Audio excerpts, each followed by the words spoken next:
Hello, it's Jack Tutor here from Attention Magazine.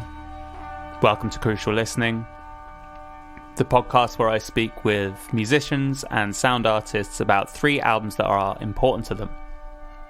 My guest this time is Carr, a sound artist presently based in London. And we started off by talking about Kate's new album, The Thing Itself and Not the Myth, which came out on Jason Lescalite's label, Glistening Examples. And it's an album that was made from sounds captured underwater and along shorelines throughout Europe and the UK. And the titles are taken from a poem by Adrian Rich called Diving into the Wreck. And when you combine all those elements, to me there seems to be a lot of exploring what happens when you probe from one destination into an unknown, across a boundary, the sense of peering into another location. So obviously you've got the example of being on the surface and having underwater as an unknown space. There's a lot of Morse code on this record, so this idea of probing to somewhere unseen, sending a message, a transmission to somewhere unseen. And Adrian's poem as well really captures this sense that the sea is an underwater space that doesn't abide by the same conventions that dominate the world upon the surface. It's such this is such a cliche word, but it really is an immersive record, and it's one that every time I come back to, I feel my physical location vanishing into this liminal surface underwater experience. So you can check the album out over at Kate's Bandcamp, which is katecarr.bandcamp.com. She's also got a website at gleamingsilverribbon.com. And if you'd like to check out more information about Kate's picks, which were great, you can go to attentionmagazine.co.uk/crucial listening and you'll find all the notes for this episode. Or just check your show notes in your podcast app. That's an easy way if you're listening that way. Okay, without any further delay, Kate Carr on Crucial Listening.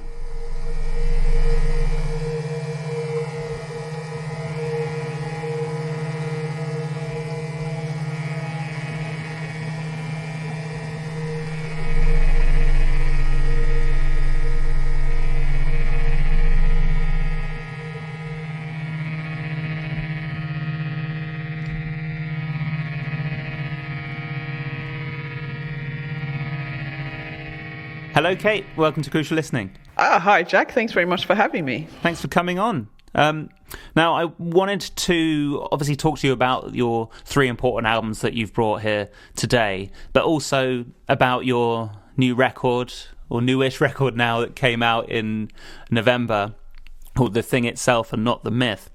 Yeah. I mean, firstly, I understand that the titles and perhaps maybe the inspiration, I don't know, I'll obviously let you talk about that, were taken by a poem by Adrian Rich called Diving into the Wreck. So that's right, yeah. How did you come into the poem, and what led you to think that this would be something that could intertwine quite nicely with a sonic work? Ooh, that's a good question. I've actually known Adrian Rich's work since I was like a first-year student at university, so it's more than 15 years ago now. And it's actually weird. I went through a poetry phase back then, even though I was studying like film studies, and I was becoming a gay, so I was coming out of the closet and reading lots of, in a very cliched way, lesbian poetry. Right. And she is a lesbian poet. And so I came across her work through that. I totally forgot all about her for a very long time. And then actually my girlfriend sent me another poem of hers that was about Silence, which name is not on the tip of my tongue, but maybe I'll remember it later. And I just went back and revisited her material, and I read this is one of her most famous poems, and I reread this poem because it was the one I did remember from my university days, and I was at that time working on this album for Jason Lescalite's label, but I really didn't have any kind of much of a clue exactly what I was doing, and it was just through reading it and thinking about the material that I was working with for that album, which is, as you know, that lots of those underwater broadcasts and recordings. I've just started to think, well, this is completely perfect because it's dealing with the gap between experience and language.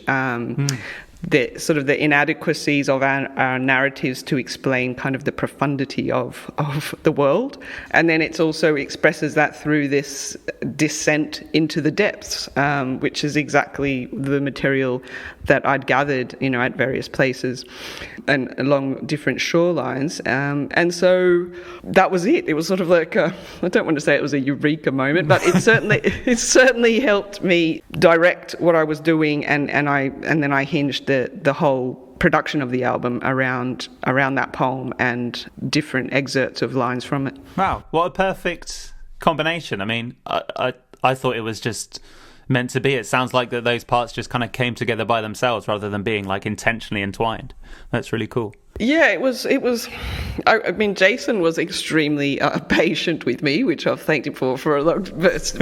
He was waiting for like 2 years for that, for me to do an album for him, and yeah, it definitely gave me gave the project a coherence. Was just this happy coincidence of stumbling across Adrian Rich's work again, and to do that at that particular time of working with recordings that were really explicitly also exploring underwater spaces. Yeah, I was just lucky, one of those very lucky moments. Yeah, I think it's really interesting that the record and also the poem to some extent kind of takes place largely at the water's edge. So that moment of kind of transition or the boundary between sort of the world above the water and the world below it.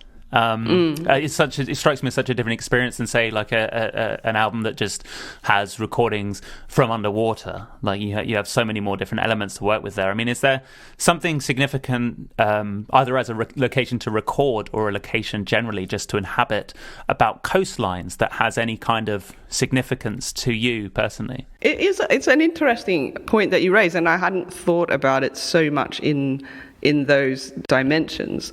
I suppose it explored two sites, really, if you want to put it that way, the album. It was these liminal zones of the coastline, which is in itself always very interesting, isn't it? A zone that is at some point of the day underwater, at another point of the day it's not.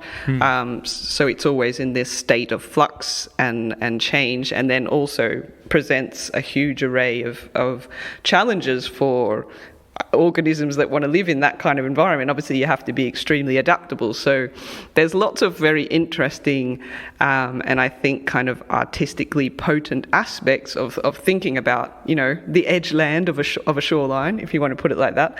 And then obviously the other location or type of sonic environment I was trying to explore, but in a bit of a different way to how it often is in field recording, was the underwater world itself.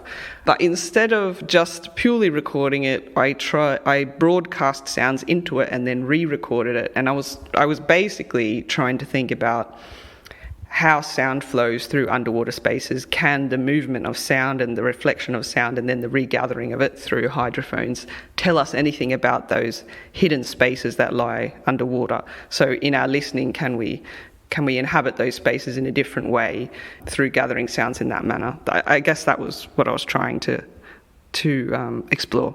And how did you capture the sounds underwater? I'm completely naive to that technological aspect. I've heard of hydrophones. I know that you can also put a microphone in a condom and tie it up, and that kind of acts as a DIY hydrophone. That's the limit of my knowledge. I mean, how did you go about capturing sounds underwater? Yeah, no, okay. So The hydrophone is the most, that's the usual way that a field recordist would try and record the underwater. I did it slightly different. I used hydrophones, but I also purchased a synchronized swimming underwater speaker. And so I had this ridiculous setup involving like a Carr battery charge starter thing, which I flew from London to, actually I don't think I was living in London then, from Belfast to Iceland, and lugged out onto this pier to plug in an amp into the synchronized swimming speaker, and then lowered that into the fjord. So it was a very elaborate undertaking, and then I played out of that speaker. I played various drones, and I mean that was the thing that I was trying to see, how those drones played through or reverberated. Actually, I don't know if that's the right word, seeing as it's underwater, because it seems a very airy word. But anyway, reverberated, for want of a better word, in those underwater caverns, and then used several hydrophones that I have to record those drones. And obviously when you're recording in the sea, there you can hear the sounds of the waves themselves, and in Iceland you can often hear shrimp and little clicking sounds and things like that. So those hydrophones gathered the material of both the broadcast drones alongside those environmental sounds. It strikes me as something that's, in fact, just hearing you talk about the relationship with the poem as well, when we refer to like the inadequacies of language to explain the actual experience. I think there's something, to my mind, something really interesting about, say, recording sounds underwater compared to recording sounds on the surface, where if you're recording sounds on the surface, you're perhaps capturing something that has the potential to resemble what you're capturing with your ears, whereas as a field recordist recording stuff underwater, it's kind of removed from anything that you would have any direct experience of. So there's an inadequacy of like the point of, the mode of capture as well, to kind of convey what you're experiencing or what's being heard under there.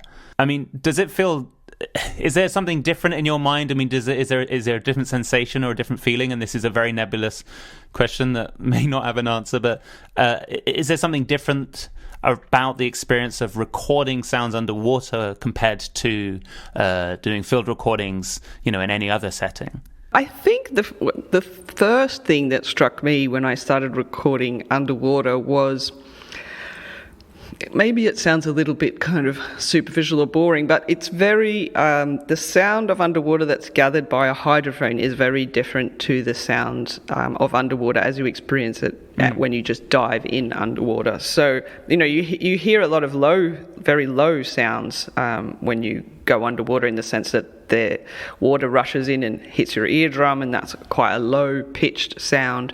Whereas hydrophones gather, and actually in their pickup, what they pick up best is usually a lot higher sounds. It's quite hard to get a good hydrophone to record very low-pitched sounds. So that was one thing. And I know a couple of field recorders too, when they first used a hydrophone, we were like, oh, this is shit.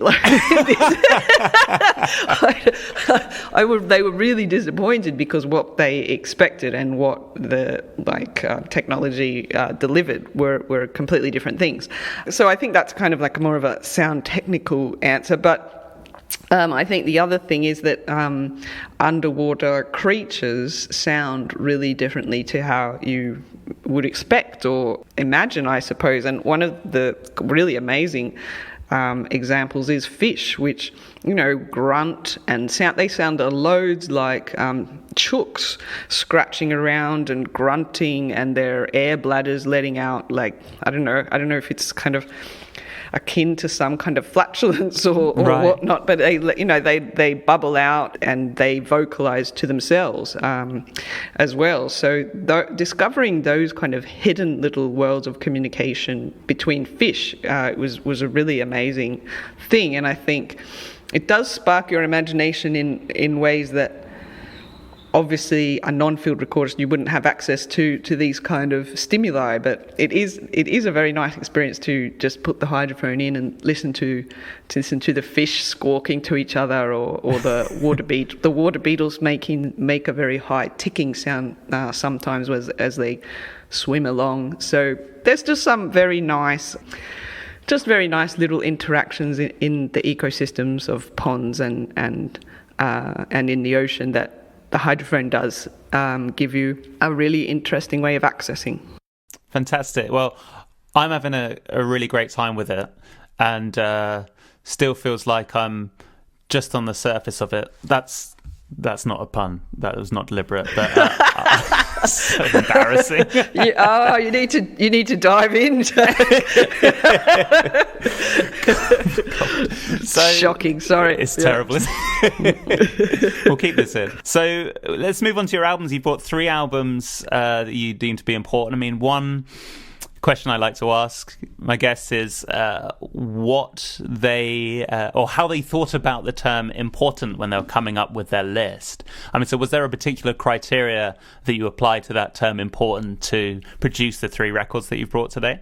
Yeah, because I realised this after I'd sent them to you. I decided important meant kind of something that was formative in my more early days of composing. So that's why 2 of the choices are from quite old, very old releases. And then after I did that, I was like, well, maybe that was just a really stupid idea that I just decided to fixate on what got me started. But I mean, as you know, as you get more experienced in something, perhaps things are less formative, or you're more nuanced and more varied in all the different sources that you're drawing from. So the Ikeda and the Oval were 2 really big kind of wow moments when I first was discovering sound art. So that's why they remain big touchstones for me, I guess. Well, let's dive in. I mean, if you want to pick which record you want to talk about first, and then tell me a little bit about why it's important as well. Okay, I'll probably start with Oval then, and Discount. And I just picked this one because I think it's the first one. But I've listened to a lot of albums by Oval, which is now Marcus Pop, but I think at that stage was Marcus Pop and someone else. And I found these out, well, I think they're absolutely beautiful just simply to listen to, but the process that the pair and then Marcus undertook to produce the albums of basically albums spun out of CD glitches and this idea of using, a mistake, an error, a misread to produce a whole new body of work is...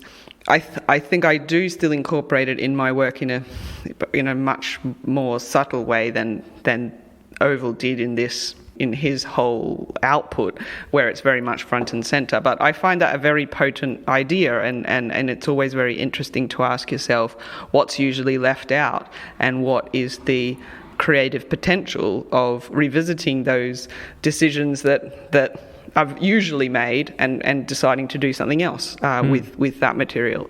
So that's why I think Oval has still kind of resonated with me on a process level. If not, obviously, I don't think my music sounds anything like Oval anymore, though it did actually at the very beginning when I started doing it. So yeah, that's why I always return to talking about Oval when I talk about my early influences. And do you remember how you first came to know the record?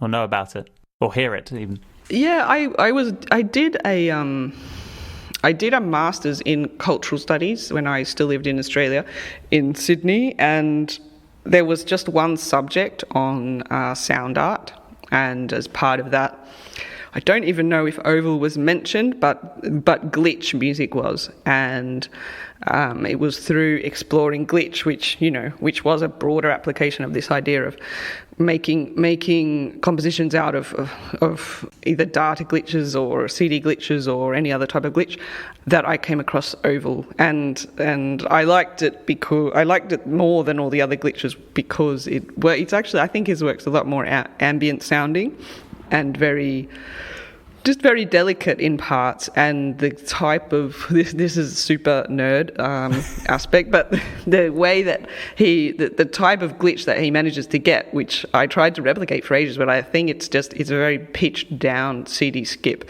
it's just a very beautiful sound. And some of the other, it's a lot harsher, like Ikeda's, material with digital composition, digital detritus or whatnot, is a lot harsher listening experience. Whereas, Oval, I loved it for the idea, and then I loved it for the way that he realised his idea in this extremely beautiful, or many beautiful albums. Yeah. And was it something that you liked straight away? I mean, I'd never listened to this record before you put it forward in this selection, which, as I started to read about it, kind of surprised me, because it seems to be one of these touchstone records that gets talked about a lot as a quote-unquote classic of its time, and yet never came into my listening. But it took me a couple of listens before I could start to really derive something from it that I felt was valuable. And in fact, by the time I'd reached that point, I was listening to it on some speakers, and my sister-in-law came into the room and said, "Well, that's a B-side, I think, isn't it?" About this piece. And it's clearly, music that I think does have a kind of innate jar to it. So was it something that you had to sort of gradually acquaint yourself with, or was the beauty of it immediate to you when you listened to it? I think it was more immediate to me, but I think probably because of that reason that I was saying earlier, was that, there was that was sort of the Mille Plateau time of that label, and a lot of that material was extremely heavy going to listen to. So, I mean, it's all relative, isn't it? So when I discovered Oval, I was like, okay, this is something that puts that idea into a frame that, to me, was, I feel like, pretty much immediately not just compelling, but that I did find very beautiful. Whereas some of the other glitch-related compositions, I mean, you can say that they're very sophisticated in their way, or they're very well done, but as a listening experience, like I put on Ikeda's album here in where I'm doing this gallery installation, and I was just like, oh no. This is too much. I just reminding myself exactly what, because that was the main album I did listen to, but I've listened to quite a number of others of his, but I was like, oh, what exactly was that like again? And then I was like, oh, yeah. It was actually a little bit more harsh to how I remembered it, because I think what I took from that album was actually the use of a lot of sine tones in composition, and that is another thing that I've returned to a lot, and in that, the thing itself and not the myth, there's quite a lot of sine tones in that, and that was one of the big things that Ikeda did, the kind of the purity of working with just however many pure frequencies was something that I found really amazing I hadn't come across that before. So I mean, purity is a really interesting question. I mean, to bring it back to Oval for a moment, there's the fact that you've got a physical medium in there, which creates this opportunity to rupture the purity, because you can damage that physical thing. I understand, I don't know if it was this record or what, but when I was reading, apparently there was a lot of paint and tape and knives being applied to the CD to sort of generate the skips in the first place. But obviously now it's something that I guess as a means of sabotaging music somewhat feels quite antiquated, because it's not a format that people interface with really anymore, apart from me. I'm still trying to fly that flag, but is there something, I mean, when you listen to it now, does it feel different at all to when you first heard it, whether that's what it does? I think so. I mean gosh, I don't want to be sacrilegious for all the many fans that Oval has, but I do think it has dated, and I think the source material, I think it was for that album, was I think it was Aphex, one of Aphex Twin's albums. So maybe it wasn't that album, but I know that he did use an Aphex Twin album as the source material for one of his, at least I think he did. So I don't know. I mean, to me, I'm not nowadays a big fan of very synth sounding type material, and so to me that record now, I'm like, oh yeah, those kind of sounds. And I don't love it as much. I don't think it resonates as much in this era. I mean, purely simply for one of the reasons that you said, that CDs aren't so ubiquitous. There is not the idea anymore of, as there once was, of CD as the perfect music format, that it's, we'd mastered music production now because we'd come up with the lossless CD, and then that was that. So I think, doing something like damaging a CD back then and using the skips is more interesting, because it's engaging with lots of different ideas about that as a cultural product, like a cutting edge cultural product, which it's not now. So yeah. To close out on this record, is there a particular track that kind of protrudes in your mind as one that you think about when you think of this record? No, I don't. Sorry.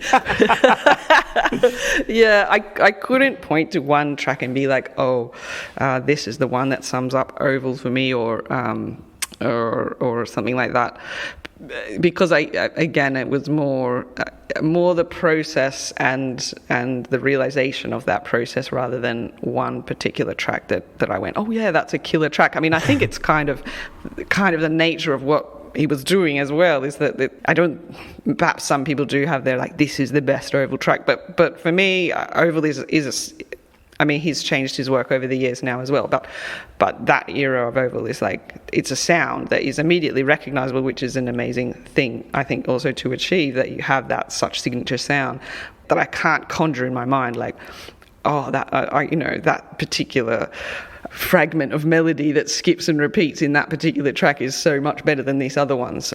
So yeah, I don't know. I mean, perhaps I'm not as purist or in my listening to Oval, or as dedicated as I should have been. But yeah, I can't give you one track that I love the most. That's absolutely fine.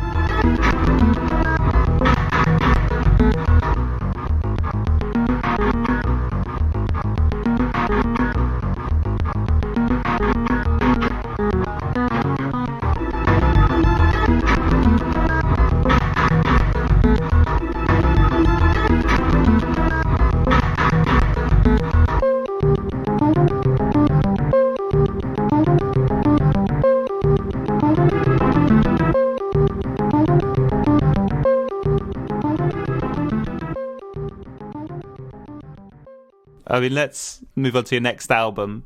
If you'd like to give me the name of it and, again, why it's important to you. So I guess we'll do Dataplex by Ryoji Ikeda. And again, I don't think I'm not sure that I have a really long reason for liking this. I mean, obviously he was and continues to be a very important figure in digital art in general, but back then more digital-based composition. And I liked that he was, again, working with sounds that not many other people were working with, and that I didn't particularly love which has also continued this very kind of digital aesthetic of barcodes and the installations that he does now is sort of almost, well, very celebratory, I suppose, of aspects of digital culture.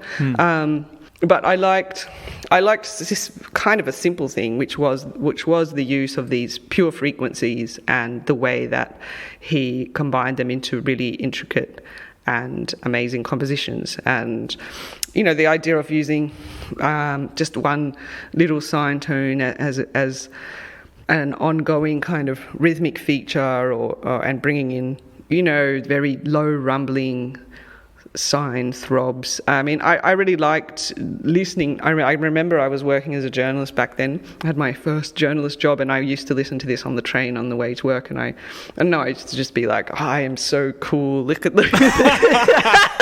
I'm listening to this amazing cutting edge music and da da da da da.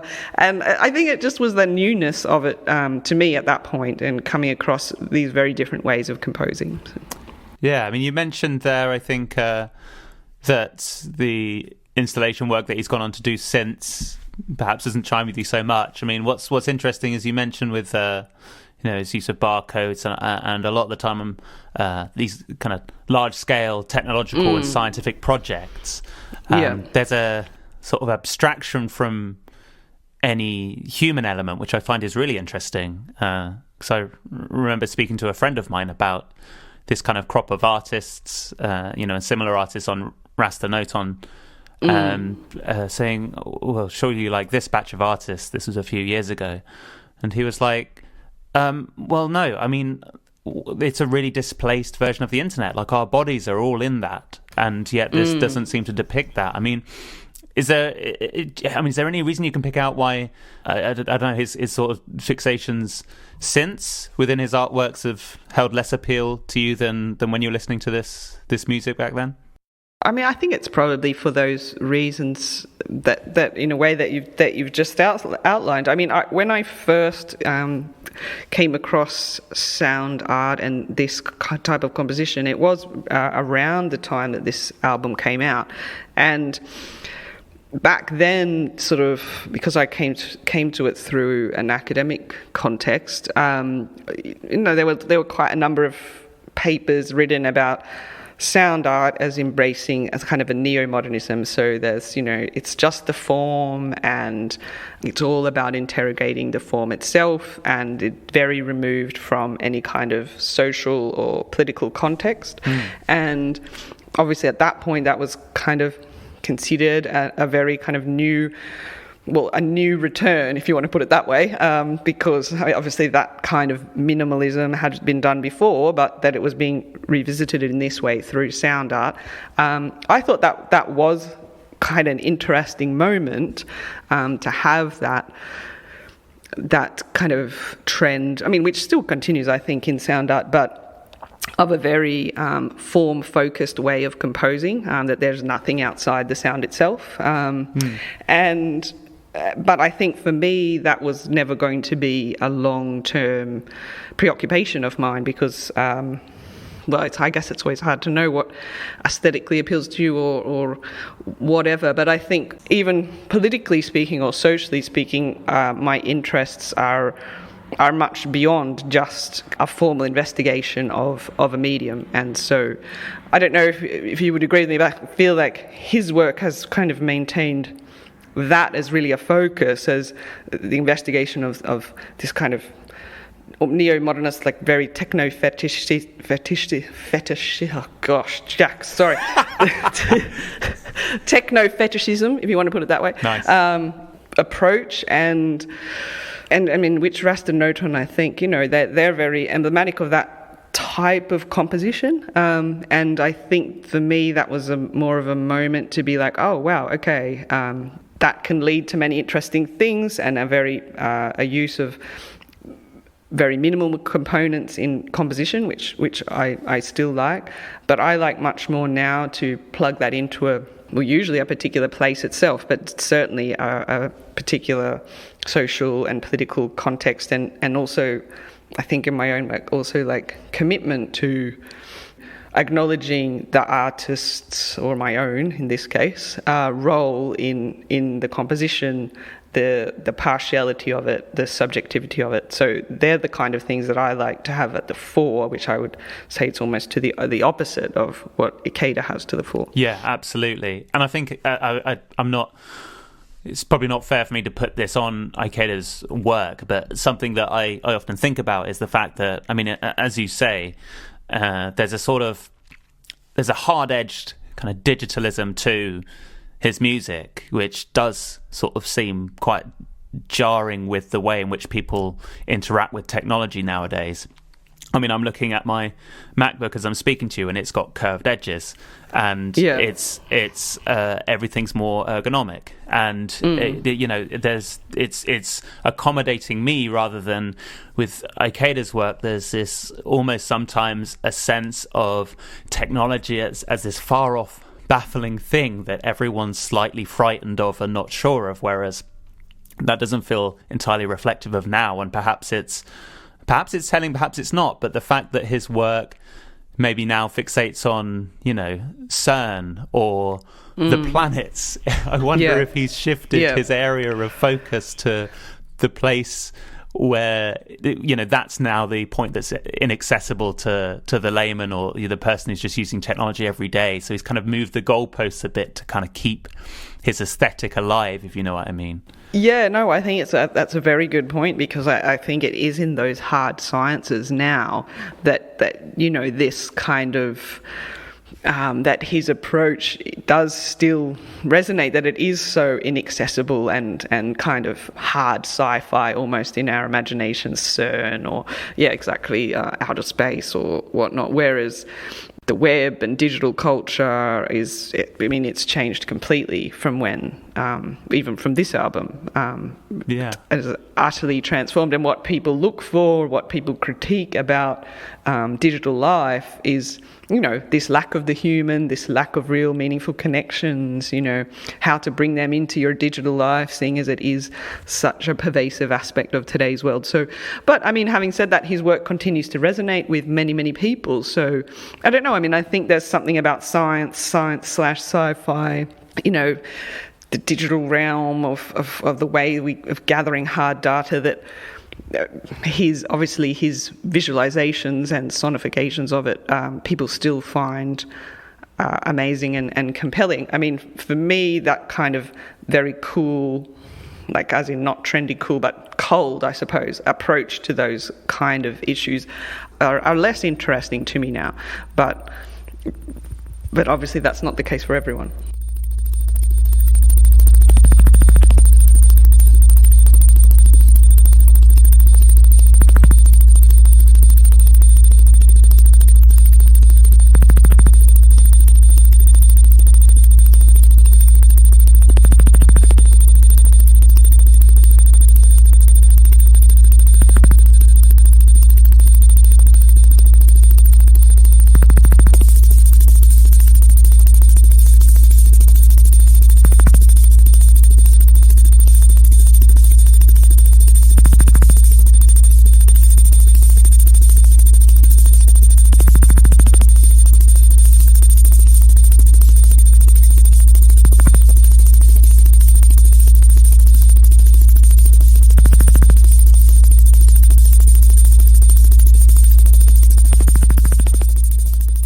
So let's move to your third album now. Again, if you'd like to tell me the name of it and a little bit about why it's important to you, Kate. Okay, well, this one is a lot more recent than the other two, and it's Below Sea Level by Simon Scott. And I chose this one probably as a bit of a contrast to the other two, in the sense that I feel like it's a very humble record. It's a very kind of curtailed in what he's trying to convey with it, and I think it's a very successful example of that type of composition, which, to explain what it is, you know, is basically field recording with instrumentation, which is something that I like and that I do, and that isn't perhaps that common. And I just think he did a very lovely job of this album, which is based on, I believe it's based on an area that he regularly walks in, and I like it because it's not grandiose in any way. It's very intimate. It's very humble, as I said, and I think just compositionally, it's an extremely successful example of that type of material. Yeah, I mean, what I found interesting about this one is, and I always find this interesting when I'm looking at albums that combine field recordings with, you know, a sort of human or instrumental element, the dynamic that they kind of create between them. I think, I don't know, it varies from record to record. And in this particular album, I mean, it seems to undergo quite a varied relationship throughout. Like the instruments sometimes feel like they're nestling in amongst the field recordings, almost like they're sprouting up from within them. But then sometimes there's points where some of the elements that Simon introduces almost like press nature to the edges and flatten it. Yeah, sorry, were you going to say something there, Kate? I was just going to agree with you there. Oh, cool. That's nice. Nothing too profound. Well, I was going to ask, in fact, is... I mean, how do you think about the way in which you introduce non-field recording elements into field recordings. I mean, do you have any thoughts on perhaps whether those instruments or whatever you're putting in should inhabit those field recordings? Or I'm intrigued as to whether you've got any kind of thoughts about the way in which those elements interact. Yes. Now, I always feel like I'm quite bad at talking about my compositional process, but what do I think about that? The way that I usually approach adding those elements, it's usually right at the end, and I'll have something that I'll think's nearly complete, but that the way that I usually think about it is like that it just needs something else to kind of heighten or to draw out the particular mood or aim of the piece. And so for me, that's when I turn to instrumentation to just tweak or heighten some aspect of an already existing composition, which would in my case have a lot of field recordings already in it. So I guess, I mean, given that, I think obviously my approach is that it should nestle in and be one if ideally one instrument among many, in a sense that are the materiality of the sounds of the field recordings themselves, if you can think of them as kind of instruments that come in and out, those particular combinations of sounds, and then this extra sound, which is a more traditional instrument, ideally, I guess, stitching them together and heightening aspects of them. It's definitely interesting in the sense of this Simon Scott record. I mean, that guitar that comes in during the first track it feels very much like a heart on sleeve kind of stuff in terms of the I don't know, the emotional richness of that guitar in amongst that landscape. I was re-listening to it this morning actually, and I was struck, exactly as you say, by some of the guitar. That I don't think I remembered some of it as being quite so dramatic, the way it just surges in. Right. So, I mean, I think he's obviously gone for more of a mix of approaches, and sometimes the guitar is absolutely dominant and very front and center. But I mean, and then he brings in it. But I like also the fact that he may have this very dominant guitar at points, but then it's layered in or woven in with lots of very subtle and quiet sounds from this region that he's visiting. That's certainly not. By any means, it seems to be, doesn't have very many dramatic sounds in it whatsoever. so I think that's quite a nice mixture of tones that he's able to bring together. I like it as a sort of, I mean, the way I thought about it was almost like there's this, when I think of a lot of my favourite places to inhabit, they are dull in the sense that there's nothing that you could point to for the eyes or the ears or anything that leaps out as spectacular. And yet there's something nice about the guitar kind of saying, well, you know, this is a place I love. It's very difficult to convey. So here's a melody that kind of freewheels through the center and sort of indicates that emotional resonance that it has beyond what you can, simply hear within the soundscape itself. Yeah, exactly. I mean, that sort of internal-external dynamic, that's always one of the very interesting and amazing things about our interaction with space and place, what we bring inside ourselves and what occupying particular locations gives us. And yeah, I mean, I like this record in particular because it is so like anti-grandiose, if you want to, which I know it's not a proper term, but it's doing what it does, and it's not trying to be anything more, which I think can be a very nice and also courageous thing to do as an artist. Yeah, absolutely. And did I read that? Is he in Slowdive as well? The band Slowdive? He is. Yeah, he's the drummer. What? Wow. Yeah, so he's he's a very successful guy going around the world with this very successful band, and then he has his own solo work as well. Yeah, so in between worldwide tours and dipping back into the Fens for a little stroll. Exactly. The life of a shoegaze rock star. That's the way it goes. Poor guy, he's got it rough.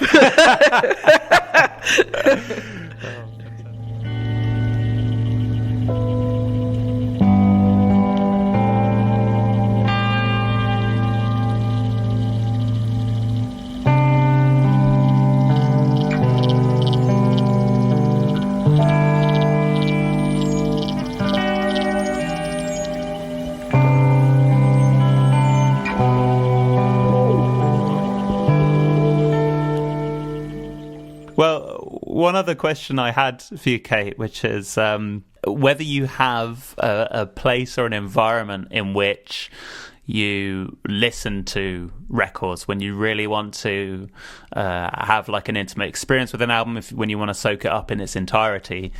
Do you have any particular place, any sort of, I don't know, speakers or headphones or something that acts as a sort of optimal environment for you to ingest a record?